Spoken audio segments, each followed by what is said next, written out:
Hello Virgo, welcome to Creators on the Crest. I'm Stephanie and this is your reading for September 1st through the 15th. Today we'll be looking at your overall energy. We're going to pull cards for your specific energy, the energy connected to you, and how those mingle and dance in the middle. We'll then close off the reading with an oracle card for the Virgo collective. Do keep in mind these are general readings, so only take what resonates and leave the rest. If your sun sign didn't resonate, be sure to check out your moon, rising, or north node for additional context and texture. You can also check out the links in the description below if you'd like. I've got links to personal readings, donations, and also connections on social media. Check out my Instagram at creatorsonthecrest because I am doing live power hour free tarot readings from 7 to 8 Central every other Sunday.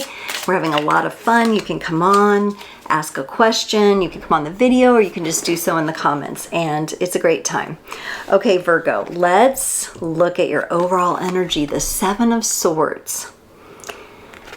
So I'm feeling like you may be keeping something a little bit hidden right now, or a little bit close to the vest, maybe something you don't want others to know, or someone in particular to know. And maybe that's because you're going through some of your own changes within, or you haven't made up your mind about something yet. It does look like maybe it's a decision point or some sort of change in momentum where you really don't want anyone to see you making this decision right now. On your side, you get the Queen of Cups, the Nine of Swords, and the Five of Pentacles. Whoa, you Earth signs. I just did Taurus, and there was a lot of healing and a lot of heavy stuff going on, and you've got a little bit of that here too. Oh, I get to drink a tea there. There's this energy, first off, of like self-love and coming in and nurturing yourself, loving yourself, taking care of yourself, taking care of your health, taking care of your heart, taking care of your energies.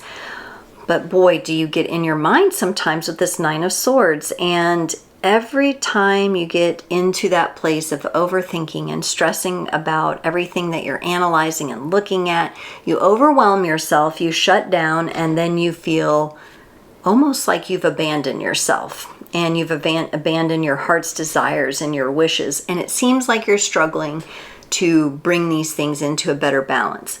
For the person connected to you, they get the Queen of Swords, the Ace of Swords, and the Two of Swords. Talk about mental energies. This person is all up in them. They look like they want to take action towards something, and there's some sort of new beginning coming for them, clarity-wise, mental-wise, but it may not be upon them yet. They're still kind of studying the drawing board. A lot of mental energy, though, very heavy in that area. You could be dealing with another Virgo or a Gemini, Libra, Aquarius kind of energy. There's just a whole lot of air going on right now. In the connecting energies, Three of Swords and King of Swords. How in the world are there so many swords in this reading, Virgo? Oh my goodness, I don't know if I've ever seen so many swords. The Three of Swords, in this particular case, it kind of represents, normally I would see that as a card of pain. In this card, it's being represented as a card of like you're ready, or the connection is ready, or the relationship is ready for the next level, because we have the King of Swords coming right in. This is on the mental level. I cannot wait to clarify this because we have so much air and so much mental energy going on here.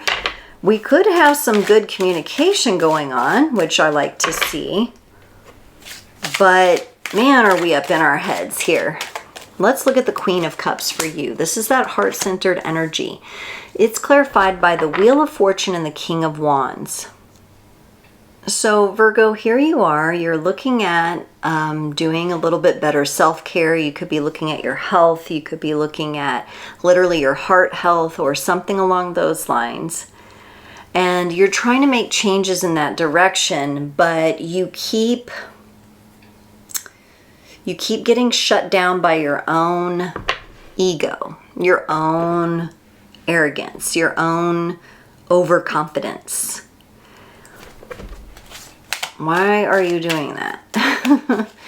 You're trying to make the changes in the right direction, but something is getting the best of you here.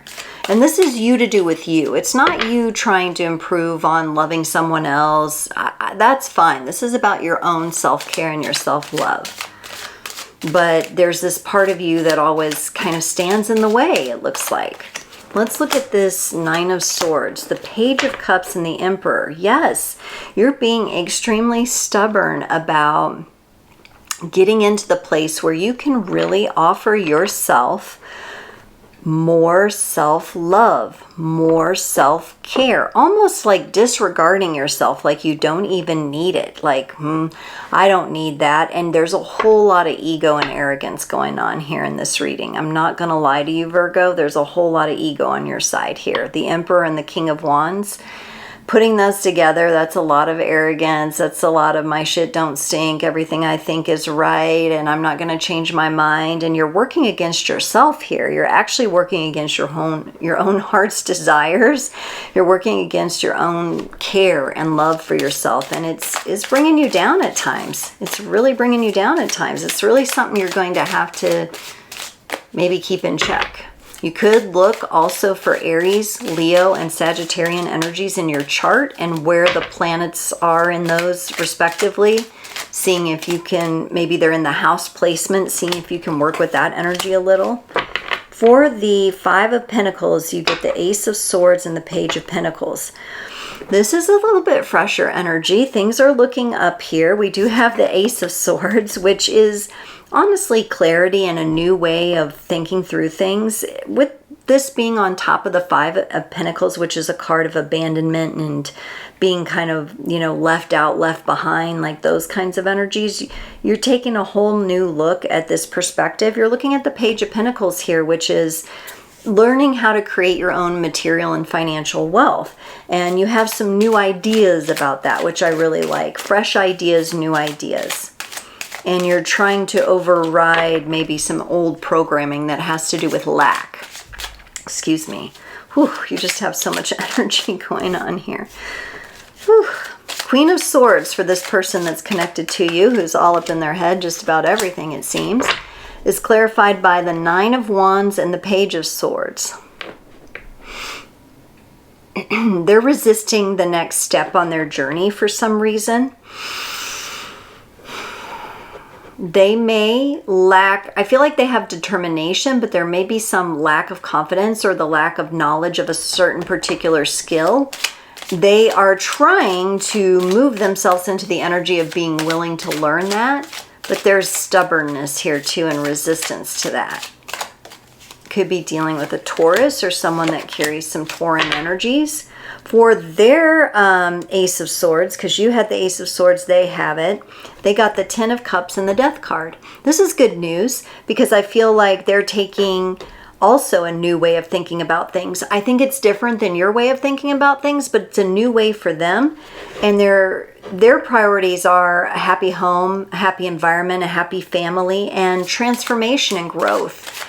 They're also showing me a Scorpio energy here that's quite important to them. It's important to them to go through transformation. It may be part of their life to transform constantly, which, you know, might be a little hard to keep up with if this is your partner. But if it's a friend, you probably recognize that constant need to transform.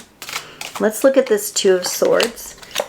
Clarified by the Empress and the Six of Pentacles. There's some nice energies coming in here over their constant. They are thinking about a lot of things, but they're also balancing it out with their own inner wisdom, their own intuition, their own trust in the universe to balance things out and to bring them success and in the material world. It looks like you're both working on that. You had the Page of Pentacles. They have the Six of Pentacles.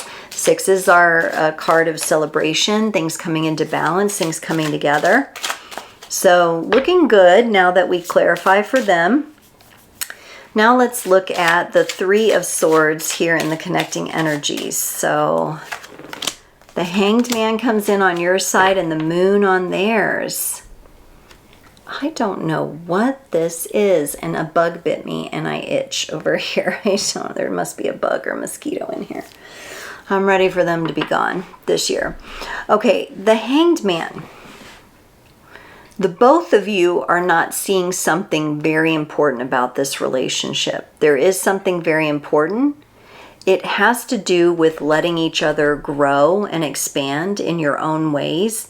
It has to do with letting the other person have their journey.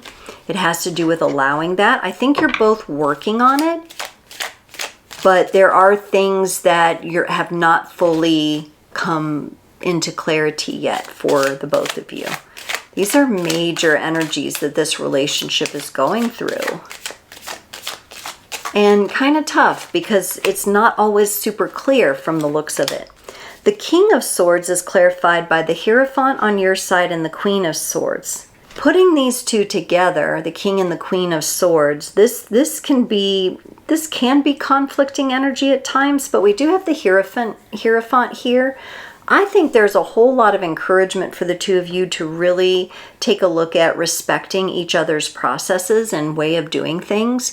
You both think about things a lot, but you think about things in very different ways, and perhaps that isn't always being communicated between the two of you.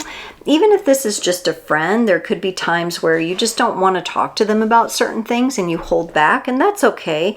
But I think there's an opportunity here for the two of you to learn how to respect each other's way of thinking and somehow communicate that on a level in which you still get to be and go out and do your independent things and work on yourselves individually. There could be some codependency issues being worked on here in the midst of this connection. All right, Virgo, let's pull a card from the Wild Mystic Oracle to close off your reading. And I forgot to tell you guys, for those of you who are having a birthday around this time, happy birthday to you. We are in Virgo season, September 1st through the 15th, so happy birthday. Kind of a rough reading for your birthday. I hope your next one is a little bit smoother. But we are dealing with some tough astrological energies. Virgo, you got the snake rebirth, which represents the cycle of rebirth and eternity. We shed our skin and hair daily, and the remnants of our bodily self become dust on the air, in the earth, and in the water. This card asks us to consider our place in the grand cycle of things and reminds us that change is a natural part of life. It may symbolize the infinity of time and its repetitive cycle. It expresses the need for renewal, change, and evolution in order for the cycle not to be constantly repeated. Yes, and I think the two of you in this reading, as I've read it, the thoughts, overthinking are off the charts here. And so rebirthing into those more deep, scorpionic energies of depth with the snake, rebirth, coming out the other side, being able to relate and interpret things differently than you have in the past. It's going to be a really strong push forward for both of you individually and how you relate in this relationship. Virgo, thank you so much for joining. Happy birthday once again, and I'll see you next time.